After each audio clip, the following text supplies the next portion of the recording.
মাতৃগর্ভ নয়, সন্তান ধারণ করবে রোবট।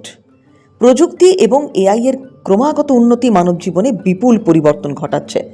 চীনের একদল বিজ্ঞানী জানিয়েছেন তারা এমন একটি হিউম্যানয়েড রোবট তৈরি করছেন যা একজন মায়ের মতোই গর্ভে সন্তান ধারণ করতে সক্ষম। হিউম্যানয়েড অর্থাৎ মানুষের মতো দেখতে রোবট। এই প্রকল্পের নেপথ্যে রয়েছে চীনের গুয়াংঝৌয়ের কাইওয়া টেকনোলজি নামে একটি সংস্থা।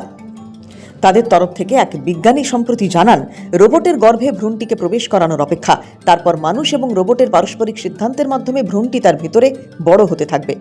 বিজ্ঞানীরা জানিয়েছেন, অতীতে প্রিম্যাচিওর মেষ শাবকদের বাঁচিয়ে রাখার জন্য কৃত্রিম বায়ো ব্যাগের মধ্যে রাখা হতো। এই ভাবনা থেকে রোবটটি তৈরি করা হয়েছে। গর্ভাবস্থায় 9 মাস রোবটের পেটের মধ্যেই বেড়ে উঠবে ভ্রূণ। তার জন্য রোবটের জঠরের মধ্যে থাকবে কৃত্রিম অ্যামনিওটিক ফ্লুইড। এছাড়া বাইরে থেকে ভ্রূণটির প্রয়োজনীয় উপাদান রোবটটির মধ্যে সরবরাহ করা হবে। সংস্থা জানিয়েছে প্রকল্পটি প্রায় শেষের মুখে। আগামী বছর থেকে সংস্থাটি এই বিশেষ রোবটটিকে বাজারে আনতে চলেছে। রোবটটির দাম হতে পারে ভারতীয় মুদ্রায় প্রায় 12 লক্ষ টাকা। তবে এখনো পর্যন্ত ভ্রূণ তৈরি, তা রোবটের মধ্যে প্রবেশ করানো বা শিশু ভূমিষ্ঠ হওয়ার পদ্ধতি নিয়ে সংস্থাটি কোনো তথ্যই প্রকাশ করেনি।